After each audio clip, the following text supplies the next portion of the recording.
the robed figures begin to chant in unison. A glowing magical seal activates beneath Akito's feet.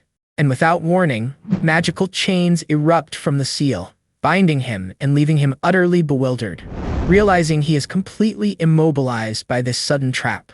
Desperately, he tries to warn Flora, only to see her standing silently nearby, her expression chillingly serene. To his horror, the holy priestess Flora reveals a triumphant smile. Akito stares up in wide-eyed disbelief, betrayed by the one person he had begun to trust. In the shadowy depths of the Demon King's castle, the air crackles with the remnants of a fierce battle, a testament to the struggle between light and darkness. A determined band of heroes presses forward, their combined strength a radiant beacon against the encroaching gloom. Among them, the knight, sage, and cleric wear expressions of grim resolve, their spirits unyielding despite the chaos around them. Vicious monsters surge forth, tearing through the ranks of the heroes, threatening to turn the tide of battle. Amidst the fray, a young warrior, his heart ablaze with fighting spirit, roars defiantly, while his anxious companion watches, fear etched across her face. The seasoned veterans of the party stand firm, expertly fending off the relentless swarm of demonic creatures, but even they begin to falter under the onslaught. As the battle rages, Akito, the hero at the forefront, senses the strain on his comrades. The weight of their struggle presses heavily upon him, and he contemplates a tactical retreat. Just then, a voice breaks through the din. A trusted ally urges him onward, declaring that the rest will hold the line, allowing him to confront the Demon King alone. With a heavy heart, Akito accepts their sacrifice, steeling himself as he steps into the throne room, where the massive winged figure of the Demon King looms ominously.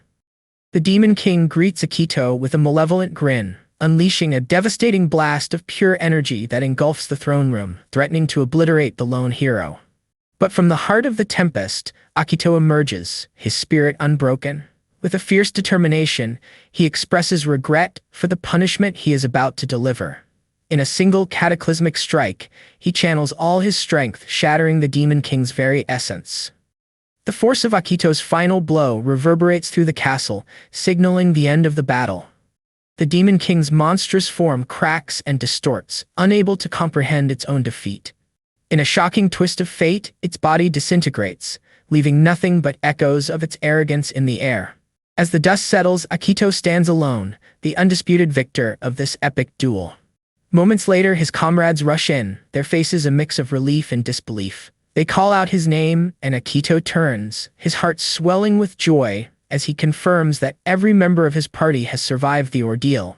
When asked about the outcome of the fight, he simply offers a knowing, triumphant smile, confident that peace has finally returned to their world. A month later, the scene shifts from the ruins of the castle to a grand celebration hall, where laughter and music fill the air. A lavish party is in full swing, honoring the heroes who vanquished the Demon King. Banners proclaiming their victory hang proudly, marking the 5th consecutive day of festivities.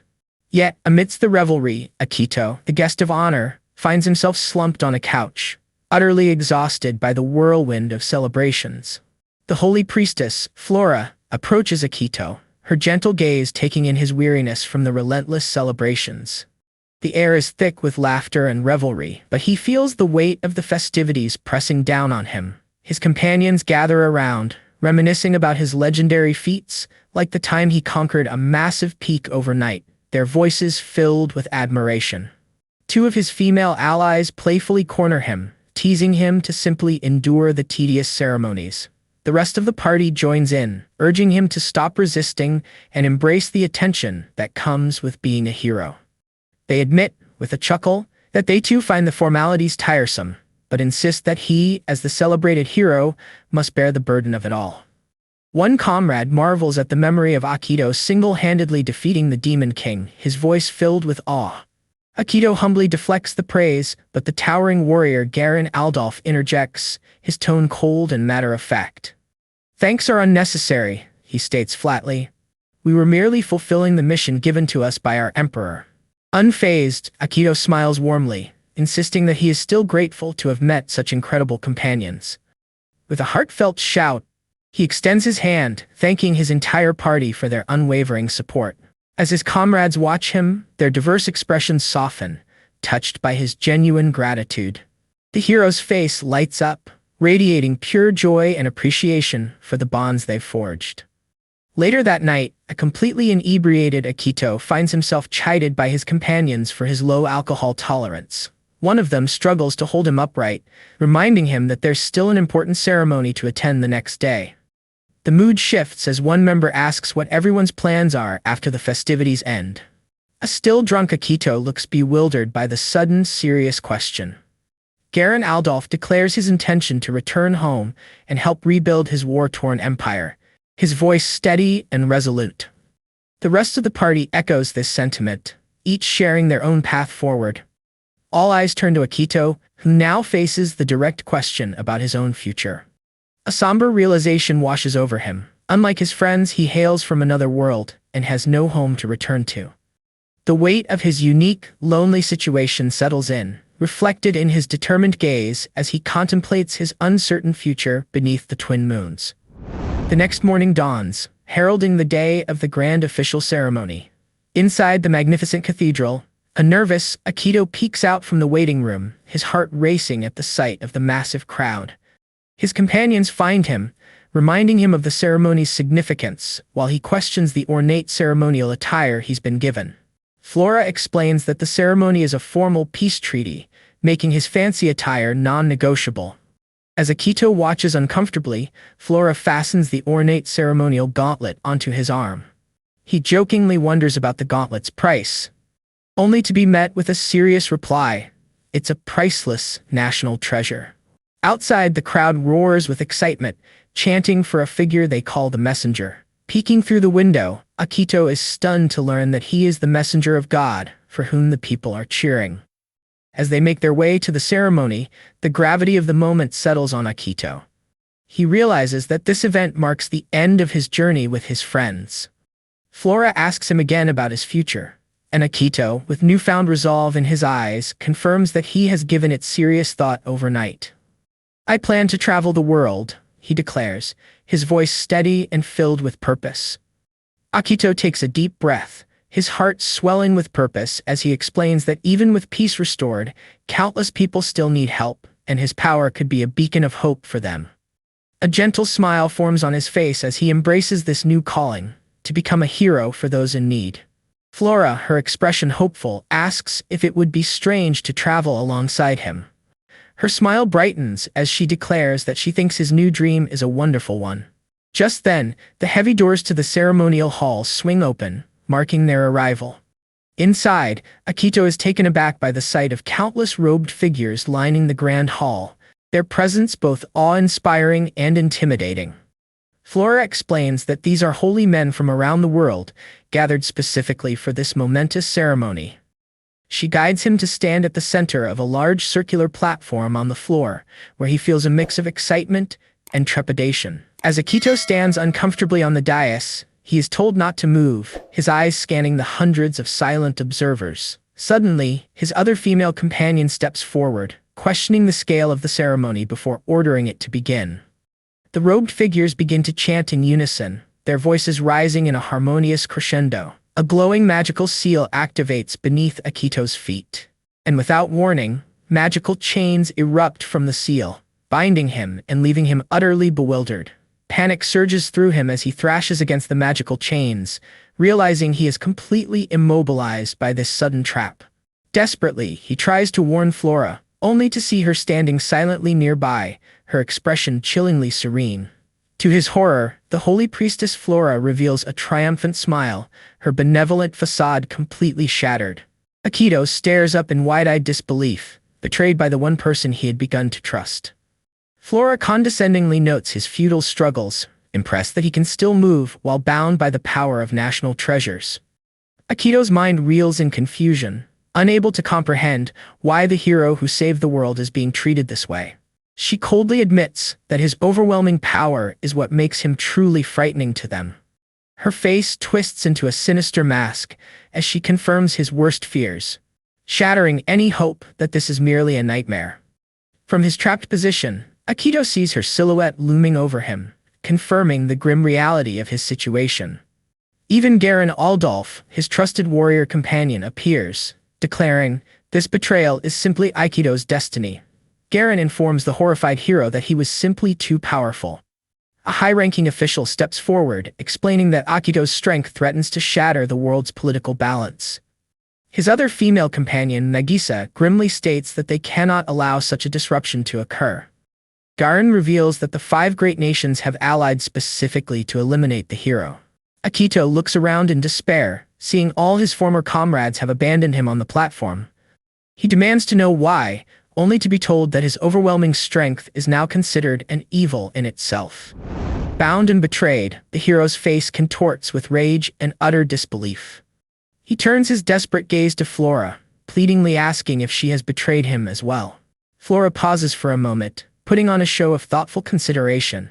Her face then lights up with a sickeningly sweet smile, as she cheerfully confirms her betrayal. Fueled by pure rage, Akito unleashes a shockwave of power, shattering the magical seal beneath him. The backlash is so intense that one of the holy men collapses, reeling from the strain. The entire group of mages buckles as Garen stares in disbelief at the hero's overwhelming strength. Without hesitation, Nagisa lands a devastating blow, interrupting Akito's attempt to break free. The hero is sent flying off the platform, plummeting toward the cathedral floor below. He crashes into the stone ground with enough force to create a massive crater. Lying amidst the rubble, Akito can only stare up in a daze, his body broken and his spirit crushed. Nagisa casually observes from above, remarking on his resilience, while his other former allies look on with cold indifference.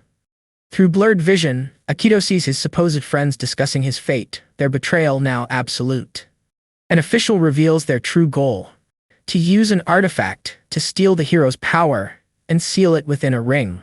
Another official questions whether their plan is even possible, but Garen confirms that, in theory, it is. A high priest steps forward, ordering everyone to stand back as he prepares to begin the ritual. The priest performs a series of intricate hand signs, initiating a powerful magic forging technique. Heavy magical chains erupt from the floor, wrapping tightly around Akito's defeated body. He feels a searing heat course through him as the chains begin to glow ominously, a harbinger of the dark fate that awaits him. The chains binding Akito intensify, drawing forth a dark, powerful energy directly from his very being. He screams in unimaginable agony as the artifact forcibly drains his life's essence, each pulse of the chain sending waves of excruciating pain coursing through him. Nagisa watches in disbelief, shocked that such a secret art to steal another's power actually exists. Garen Aldolf looks down on the hero with cold disdain, remarking on his pitiful and tragic state. Akito lets out a final desperate cry, the realization crashing over him that he was nothing more than a tool to be discarded. The ritual violently rips at his very essence, tearing away the strength he had fought so hard to protect. As dawn breaks, the dark ceremony concludes, leaving behind a cracked floor and a single ominous ring. The artifact pulses with immense stolen power, crackling with raw energy on the stone ground. Flora, her demeanor smug, discusses Akito's disposal with Garen, who now holds the ring containing the hero's might. Stripped of his power, Akito can only let out a silent scream of absolute fury and betrayal. He mentally recounts his sacrifices for humanity, realizing he has become a tragic hero, discarded and forgotten. Tears of anguish stream down his face as he questions the heartlessness of his former comrades. Flora coldly dismisses his suffering, declaring his sacrifice a necessary evil for the sake of peace. His other companions look on, their expressions a mixture of grim resolve and cold indifference. Bound and broken, the powerless hero stares at his betrayers, his eyes burning with unforgivable hatred. "All 5 nations that betrayed me are now my enemies," he declares, his voice steady despite the pain. Flora mockingly laughs at his defiance, but Garen coldly orders Nagisa to execute him. She draws her blade, preparing to deliver the final fatal strike to her former comrade. Standing over the paralyzed hero, she wishes she could make his end even more agonizing. But as the sword descends, Akito's expression shifts from despair to sudden, shocking realization. An unsettling laugh escapes his lips, leaving his former companions completely bewildered. "Has the pain driven him mad?" Flora asks, her voice laced with confusion. But Akito's maniacal laughter only intensifies, echoing through the cathedral. With a chilling grin, he reveals that he has discovered the one part of his body he can still move. A massive surge of power suddenly erupts from the fallen hero, catching everyone by surprise. His former allies watch in horror as they realize he is deliberately making his own internal magic go berserk. Garen's face twists in disbelief as he finally grasps the hero's insane last-ditch plan.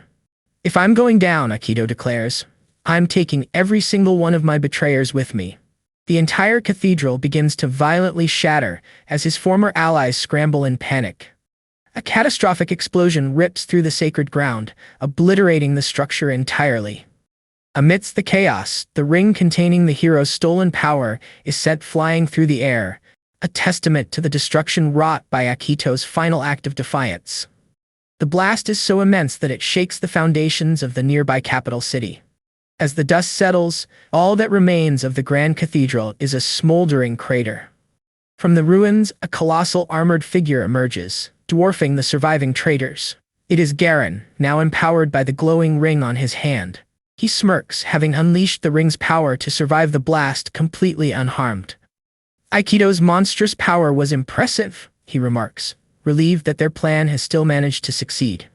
Flora looks down on the remaining traitors, questioning their grim expressions now that their goal is complete.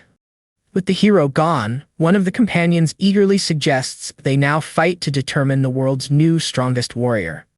The others react with fury, realizing that such a battle would immediately plunge the world into another great war. Smugly declaring their pact fulfilled, Flora announces she is taking her leave and returning to her empire. She offers a final hollow prayer for the world's future, cementing the fact that the hero has vanished. In the days that follow, the traitors deliver a public address, feeding the citizens a lie about Akito's noble sacrifice, spinning a tale that would forever alter the course of history. In the shadows of a world that has moved on without its hero, whispers of doubt linger among those saved by Akito. They refuse to believe the official story, clinging to the hope that their savior still lives. The narrative shifts to a secluded atelier deep in the woods, where a new character emerges, signaling that this is no longer the story of the fallen hero, but the beginning of something new. A young woman stands by a river, her gaze fixed on a man who ponders the cause of the massive explosion from the day before. Suddenly, his attention is caught by a body tangled in driftwood, floating down the river. With urgency, he pulls the unconscious man from the water, revealing the face of the fallen hero, Akito. This moment marks the start of a tale of revenge. As Akito's mind flickers to consciousness, memories of his betrayal flood back. He recalls the confusion etched on the faces of his comrades as they delivered their cold justifications. He remembers screaming Flora's name, his voice filled with the agony of her deception. In his memory, he reaches for her in utter disbelief, unable to process the depth of her treachery. The flashback reveals Flora's face contorted into a chilling, victorious smirk, and the horrifying realization dawns on him. He was nothing more than a pawn in their grand scheme. His despair hardens into a burning, all-consuming rage. His eyes glow with a new dark purpose as a singular, cold vow solidifies in his mind. He will never forgive them, and will take everything they hold dear. The memory replays his solemn vow to exact revenge on every single one of his betrayers, ending with a silent, furious promise to utterly destroy them all. Akito's eyes snap open, finding himself bandaged and lying in an unfamiliar bed. A wave of shock washes over him as he stares into the darkness of the room, frantically scanning his surroundings and questioning where he is and what has happened. The hero is stunned by the unbelievable realization that he is somehow still alive. Suddenly, excruciating pain racks his body, causing him to cry out, alerting a young woman nearby. She rushes to inform her master that their patient is awake and in agony, his painkillers having worn off. The old man orders her to hold Akito down and force-feed him a medicinal potion. After a struggle, the medicine takes effect, and the exhausted hero finally begins to calm down. As the medicine works, Aikido's ragged breathing steadies, but his eyes remain wide with lingering shock. Weakly, he questions the two strangers, asking who they are, where he is, and how long he has been asleep. A sudden jolt of awareness hits him, as the full, unbelievable reality of his survival sinks in. The young woman angrily scolds him for his demanding tone, reminding him that he should be grateful they saved his life. The old man, Crest, calmly explains that they deduced his noble status from the fine, albeit tattered clothes he was wearing. Akito silently processes that these strangers rescued him, even though he feels he has nothing left. Crest introduces himself and his apprentice, Iris, prompting a quiet apology from the fallen hero. Crest offers to help him contact any family or acquaintances who could come and retrieve him. Iris clarifies that he can stay until he recovers, but expects him to leave once he's back on his feet. Crest grows impatient, questioning how long Akito expects their charity, sparking a tense confrontation. Crest's expression hardens as he realizes Akito is starting to understand his grim situation. Iris looks on confused as Crest decides it's better to reveal the full harsh truth immediately. Aikido demands to know what they're hiding, but Iris's attempt to calm him is cut short. A chilling realization dawns on the hero as he looks down at his own bandaged body. He stares in disbelief at where his arms should be, finding only empty space. The horrifying truth hits him with full force. His limbs are completely gone. Crest grimly explains that removing his limbs was the only way to save him from his catastrophic injuries.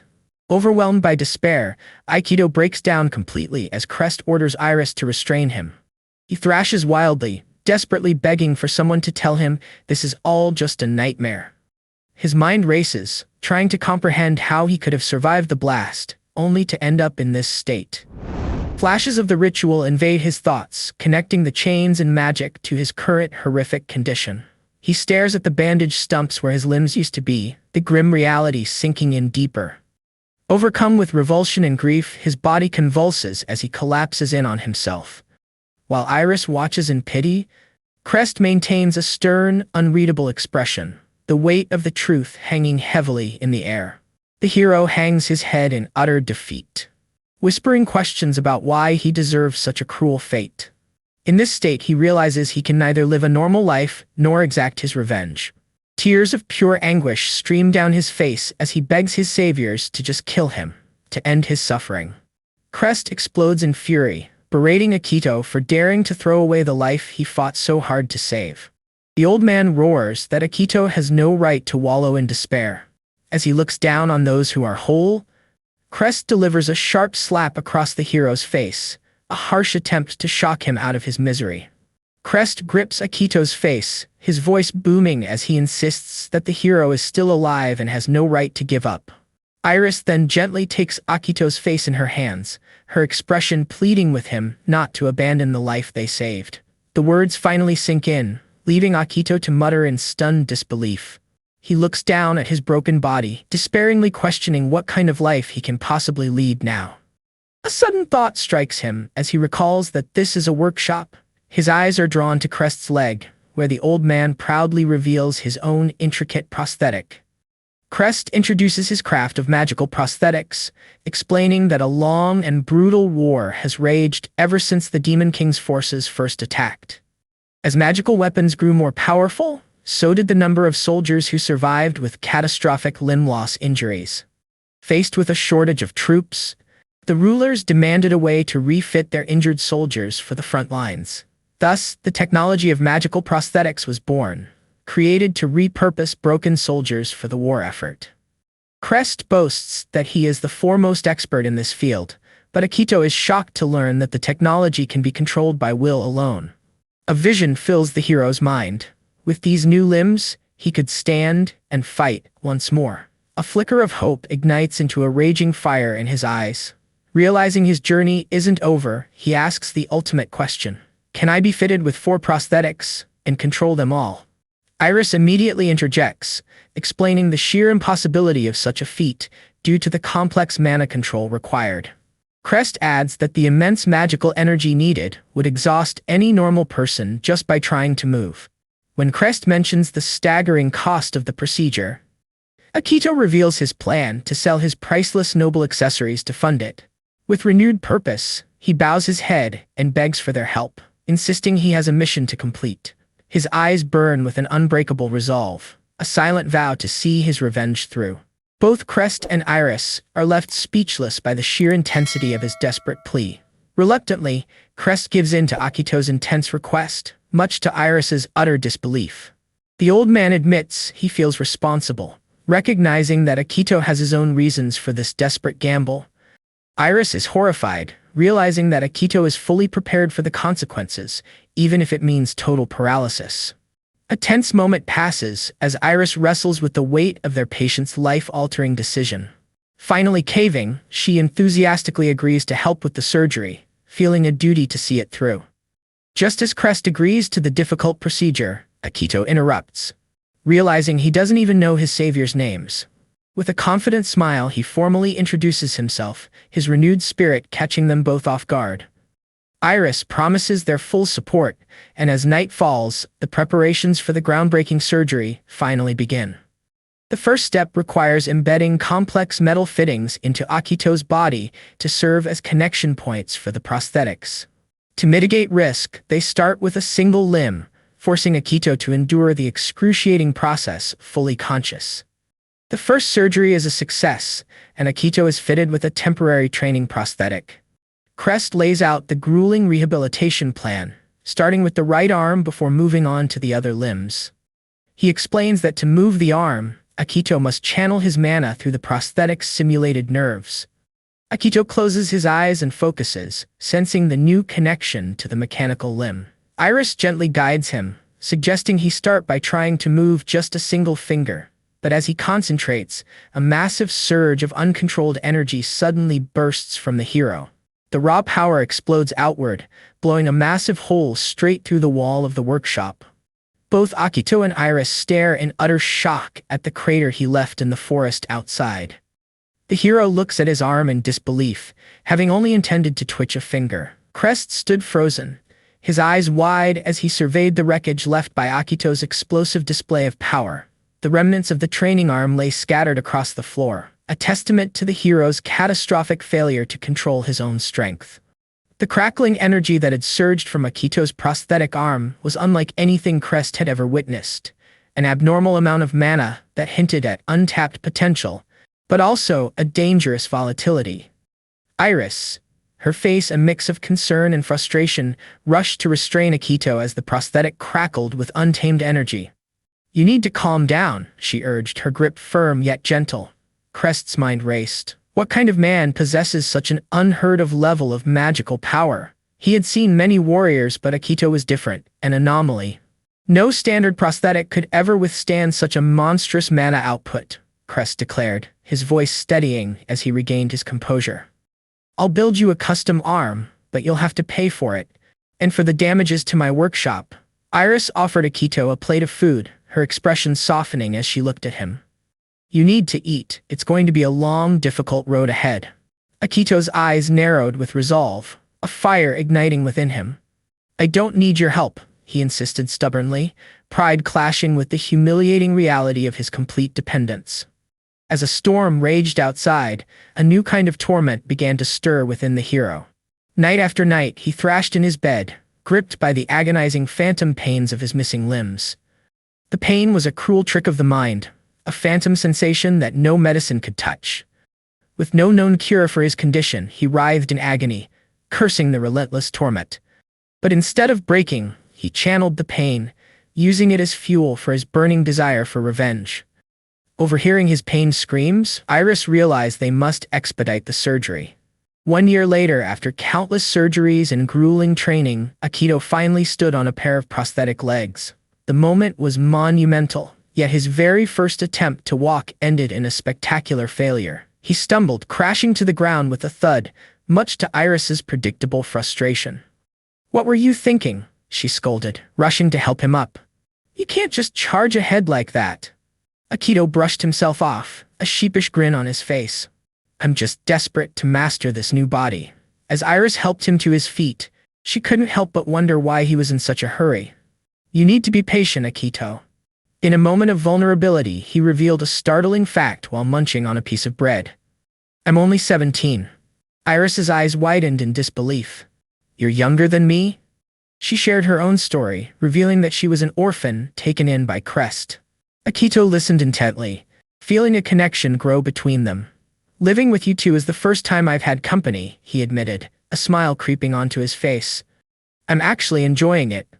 A flustered Iris blushed, realizing his presence had made her life more interesting too.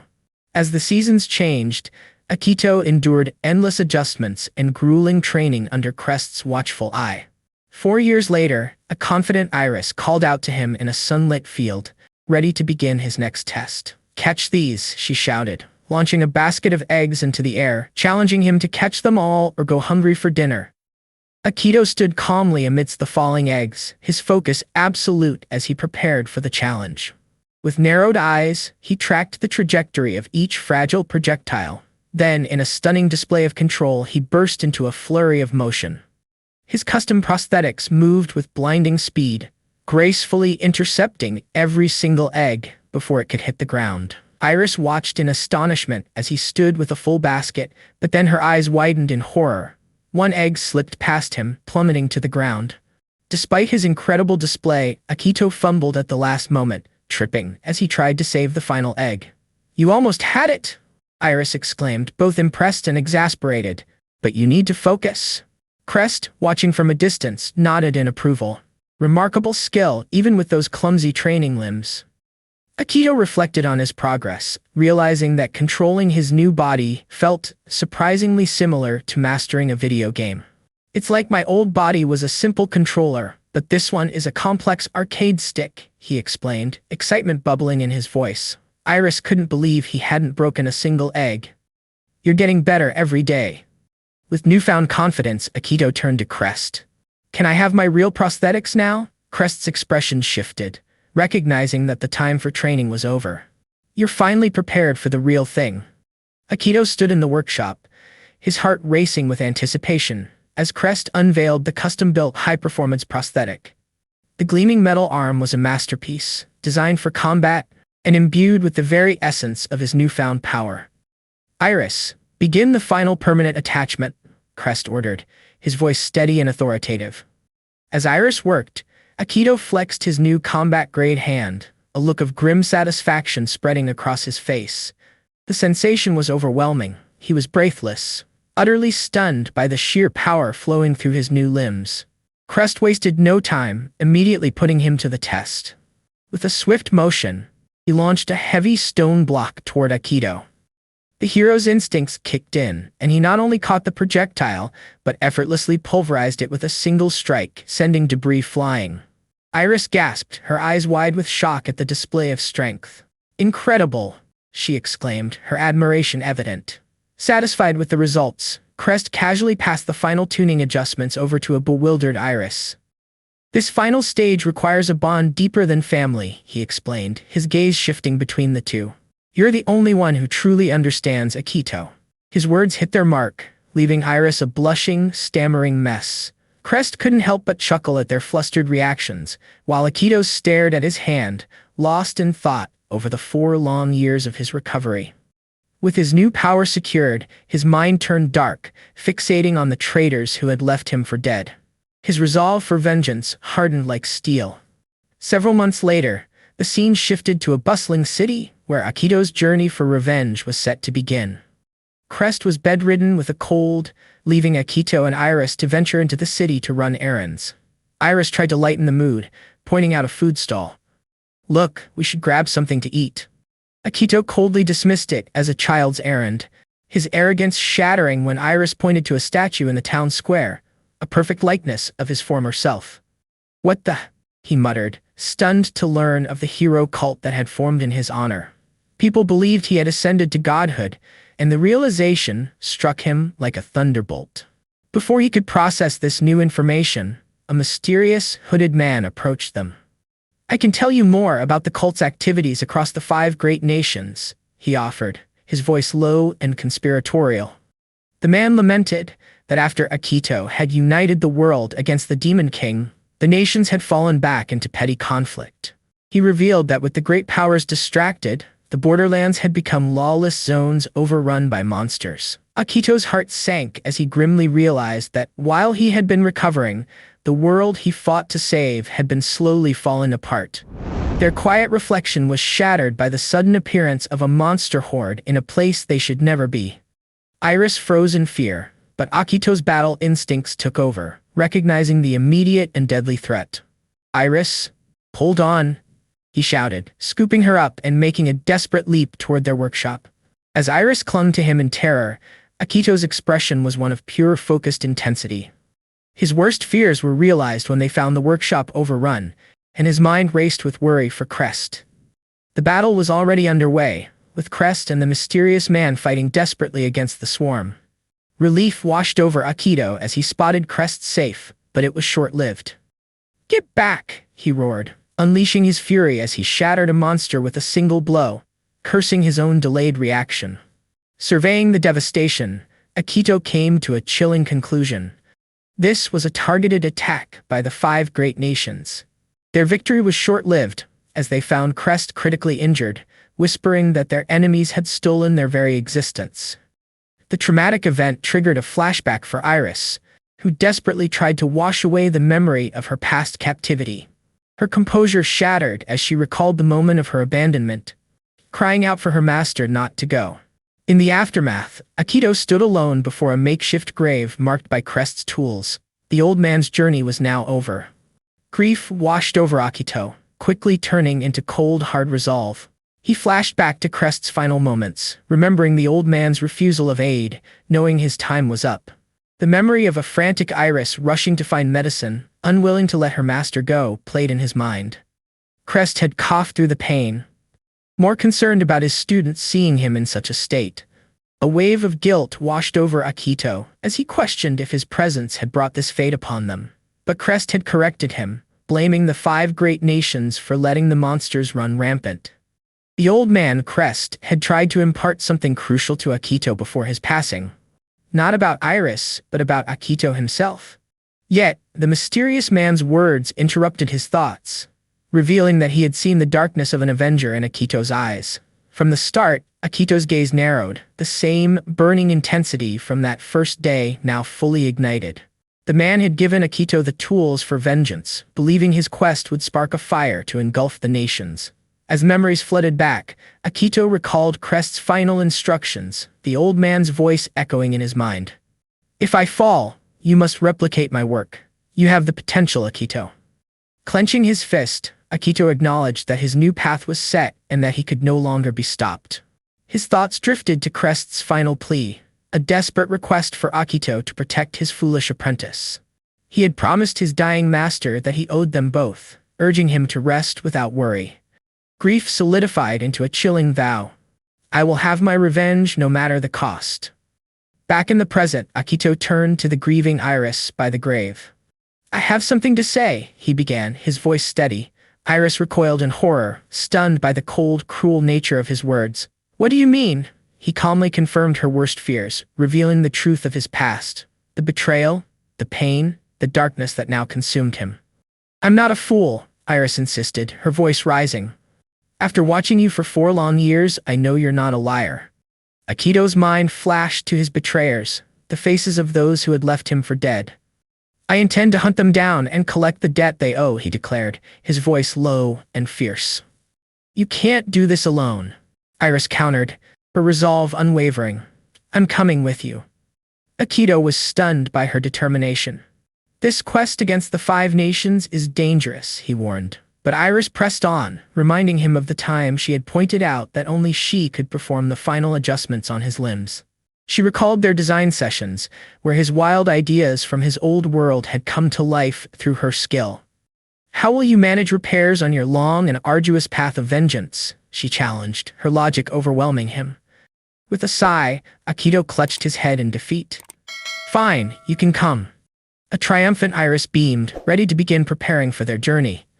Back at the ruined workshop, Akito reluctantly agreed to let her join, but warned her not to act recklessly. "You have to remember the cost of my equipment," he said, his tone serious. "You're not allowed to die." Iris turned his words back on him, pleading with him not to be reckless.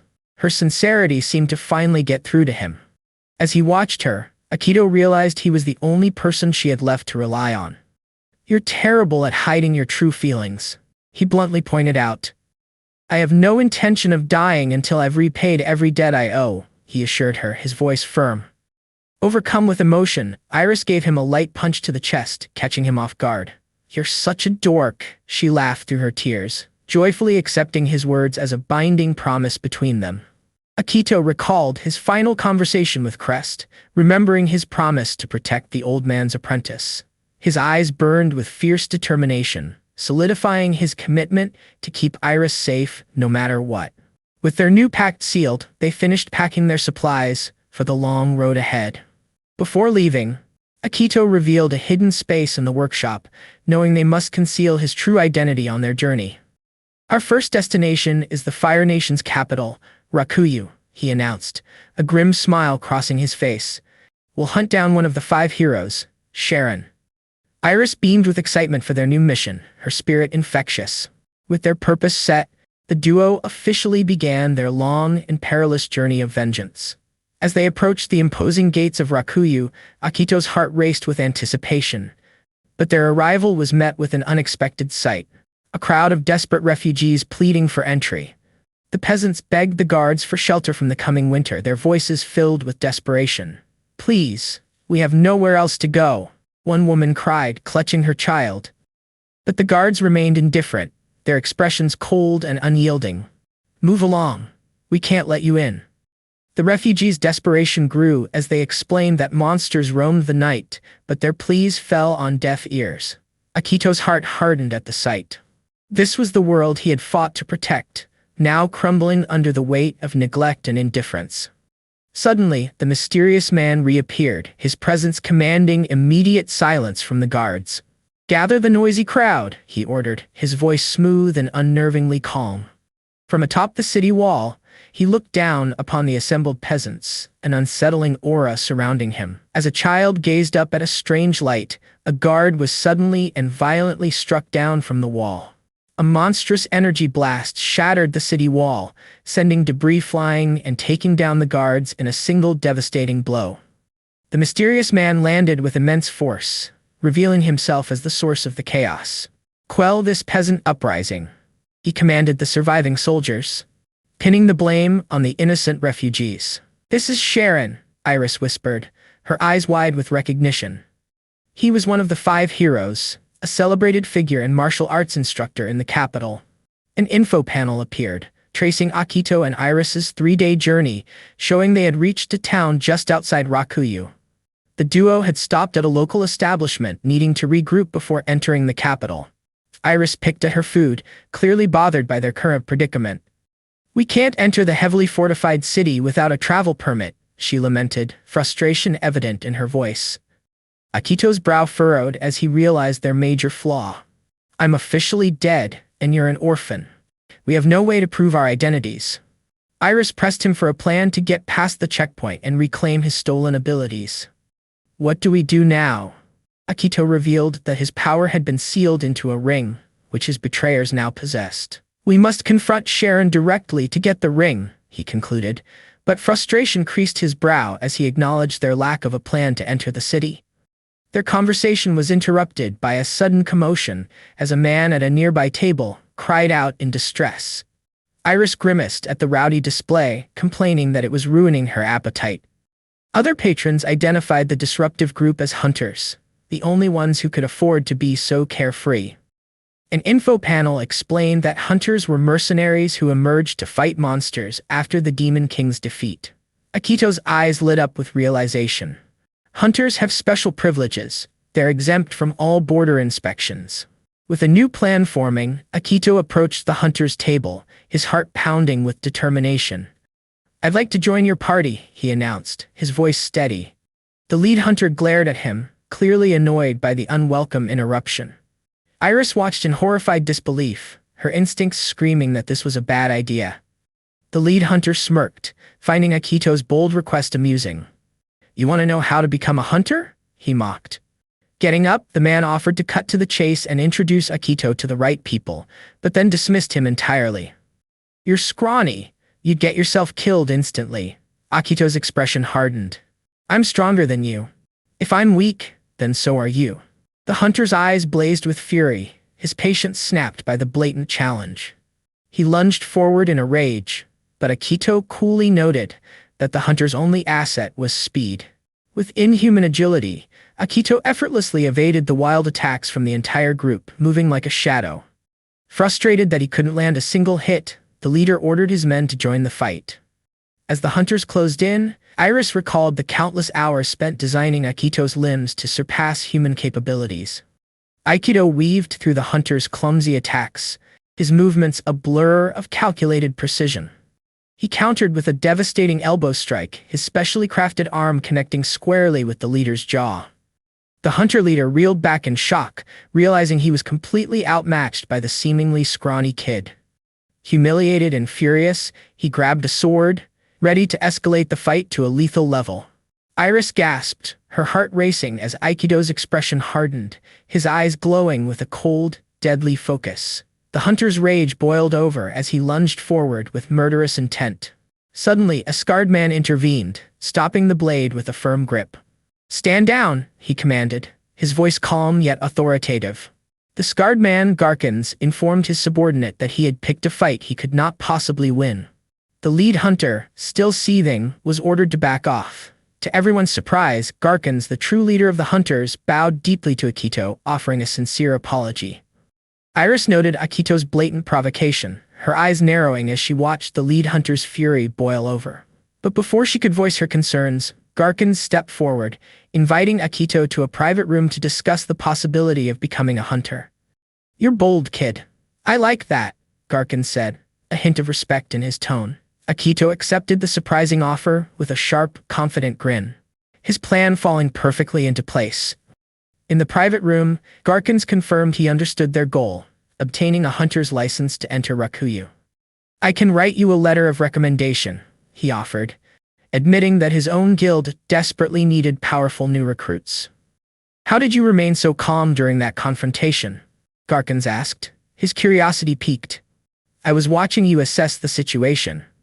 He handed Akito a sealed letter, explaining that it would grant him access to the guild and a mission to serve as his pass. As they prepared to part ways, Garkins suddenly asked, "Where did you train? Your moves, they resemble the Sharon style." Akito's expression hardened, memories of painful training under his target flooding back. Garkins watched him intently, awaiting an answer to his pointed and dangerous question. "I trained in various places," Akito deflected cryptically, leaving the hunter leader behind as they stepped out into the night. The next day, Akito and Iris arrived at the local hunter guild to begin their mission. They met their client, a merchant named Lugius, who was overjoyed to have them as his escorts. "Thank you for coming. I'm so glad to have you," Lugius exclaimed, his enthusiasm palpable. However, he sheepishly explained that he could only offer half the standard pay, much to Iris's dismay. "Half? Are you serious?" she protested, her frustration evident. Lugius panicked, fearing he'd be left to face the dangers alone. "Please, I need your protection." Iris slumped over their wagon, already dreading the difficult journey to the capital. Their departure was abruptly blocked by the humiliated hunter leader, who had returned with his crew for a rematch. Akito's gaze turned cold and sharp, completely unimpressed by the renewed threat. "Not again," Iris groaned, rolling her eyes. The confrontation was quickly moved to a secluded back alley, away from prying eyes. In an instant, Akito single-handedly defeated the entire group, leaving them groaning on the ground. He walked away in disgust, muttering, "You remind me of someone from my past." As he grabbed the defeated hunter leader by the chin, he forced him to listen to a final, chilling warning. "My original plan was to steal your license, but your decency changed my approach." He leaned in closer, his voice low and menacing. "Don't cross me again. My patience is dangerously thin." The hunter leader's eyes widened in fear, understanding the deadly seriousness of Akito's threat. Returning to the wagon, Akito calmly told a worried Iris that he was just tying up a loose end. With the path finally clear, their party officially set off toward the capital city of Rakuyu.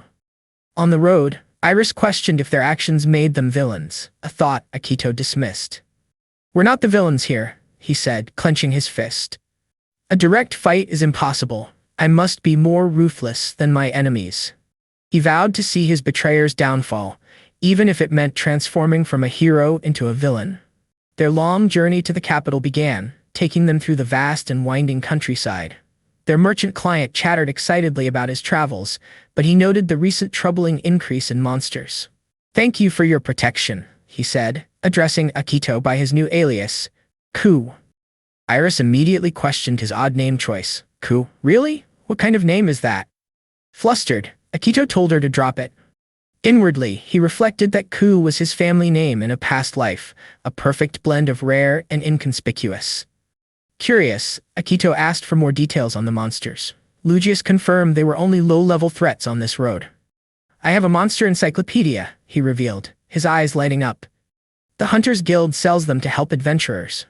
As Akito examined the worn copy, Iris leaned in, delighted by the illustrations. He noted how much the world had changed since he last saw it. The encyclopedia displayed various low-rank monsters, from D-rank beasts to a C-rank humanoid. It also detailed terrifying high-level threats, including an A-rank dragon and a world-ending S-rank demon executive. As their journey continued, Iris became engrossed in the monster encyclopedia, flipping through the pages with a sense of wonder. "This is strangely familiar," she murmured, her brow furrowing in concentration.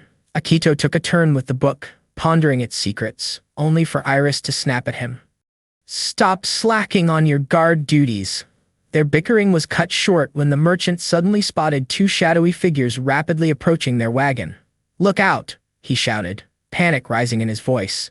The figures were identified as C-rank horn rabbits, charging straight toward them with aggressive intent. Iris's patience wore thin as she glared menacingly at Akito. "Do your job." Without even looking up from his book, Akito calmly calculated the trajectory of the incoming threats. In a flash, both horn rabbits were obliterated mid-lunge, taken out by an unseen force. As the monsters' bodies disintegrated, a gleaming magic stone was left behind, shimmering in the sunlight. Iris and the merchant were left speechless, their jaws dropped in amazement. "You defeated two C-rank monsters with a single casual glance?" the merchant stammered. Akito nodded, his expression cool and collected. "Magic stones are a monster's core," he explained, realizing that this mission would be a simple way to earn funds. A closer look revealed that his prosthetic arm was a marvel of magical engineering, using silver to conduct immense power. With the minor threat handled, the merchant cheerfully urged them onward, completely unfazed by the display of power. Their journey stretched on for days, taking them through breathtaking but treacherous mountain passes under the starry night sky. As they made camp, Iris diligently practiced her swordsmanship, her movements precise and focused. Meanwhile, Akito remained absorbed in the monster encyclopedia, flipping through the pages with keen interest. During a particularly cold night, Akito kept watch, quietly covering a sleeping Iris with a blanket. He felt a sense of protectiveness wash over him, a stark contrast to the darkness that had consumed his heart. The next morning, Akito pulled back the wagon's cover, revealing a colossal mountain looming over their path. Suddenly, a massive cloud of dust erupted in the distance, signaling the approach of something big. "What is that?" Iris asked, squinting into the distance. The dust cloud was caused by a massive horde of horn rabbits. But a far greater threat lurked in the sky above them. A monstrous griffin descended from the clouds, letting out a terrifying screech as it dove toward the party. The massive beast landed directly in their path, its sudden appearance shocking even the normally unflappable Akito. The griffin's powerful landing sent a shockwave through the ground, throwing the wagon into chaos. While the merchant panicked over the A-rank monster, Akito remained calm, deducing that the griffin was only hunting the horn rabbits. "It's just looking for its next meal," he said, his voice steady. But with its original prey gone, the griffin now locked its hungry eyes on the party. Seeing the beast charge toward them, Iris sprang into action, bravely leaping to intercept the griffin and protect the wagon. She delivered a stunning kick directly to the griffin's head, sending the massive creature stumbling back. As the beast roared in fury, Akito mockingly asked, "Surprised to finally meet a real challenge?" With a swift motion, he unleashed his prosthetic arm, firing a high-tension wire directly at the monster. The wire snared the griffin's neck just as it attempted to take flight, halting its escape. With a powerful tug, Akito yanked the colossal beast out of the air, pulling it helplessly toward the ground. He slammed the griffin into the earth with immense force, leaving his companions stunned by his overwhelming power. "That was incredible," Iris exclaimed, her eyes wide with admiration. With the path clear, the party finally arrived at a bustling town, much to the merchant's relief. As the wounded griffin flew away, Lugius marveled at their power. "You two are something else." However, Iris complained that Akito had let the griffin escape. "You could have finished it off." The merchant's awe turned to suspicion as he questioned Akito's true identity, finding his power far beyond that of a normal bodyguard. "Who are you really?" he asked, narrowing his eyes. Akito dismissed the inquiry with a curt wave, silencing Iris when she tried to add her own sarcastic theory. The merchant could only look on in utter confusion, completely baffled by the pair's nonchalant bickering. Leaving the griffin behind, Akito refocused the group. "Our priority is reaching Rakuyu without further delay." Iris's attention was suddenly captured by a massive structure ahead. "Look at that," she pointed out, excitement bubbling in her voice. Their long journey finally concluded as Akito and Iris stood before the magnificent main gate of the capital city, Rakuyu. The towering walls and grand architecture loomed above them, a testament to the kingdom's power and prosperity. Meanwhile, under the pale moonlight, a mysterious figure sat calmly atop the massive corpse of the defeated griffin. A stern monk inspected the scene, marveling that a single individual could defeat an A-rank monster, a feat he considered nearly impossible. The mysterious figure was a smug young man, his demeanor belittling as he attributed the griffin's defeat to the 5 heroes. "It's all thanks to them," he sneered, his voice dripping with arrogance. He then ordered his lackey to retrieve the magic stone and bring him a beautiful married woman, insisting that her husband be brought along as well. "It'll be fun to see them squirm," he taunted, a chillingly depraved grin spreading across his face. A dark memory surfaced in Akito's mind, showing a man writhing in agony on the floor as a younger Akito looked on in horror. The villain's expression twisted into a crazed, ecstatic smile, revealing that he thrived on the suffering of others. Elsewhere, Iris astutely observed that some people enjoyed taking what was most precious from others. The villain confirmed this twisted philosophy, declaring that the feeling of domination was the absolute best. Back at the capital's entrance, Akito calmly presented a document to a stern gate guard. After explaining their purpose, the massive gates began to open, revealing the bustling city beyond. Iris noted Akito's surprisingly infamous reputation, her eyes wide with awe. As they stepped through the gates, she was completely starstruck by the magnificent capital city, a sight she had clearly never witnessed before. The sprawling city of Rakuyu was a vibrant center for a kingdom of over 20 million people, bustling with trade and life. A local explained the significance of the capital, pointing out the grand architecture that stretched as far as the eye could see.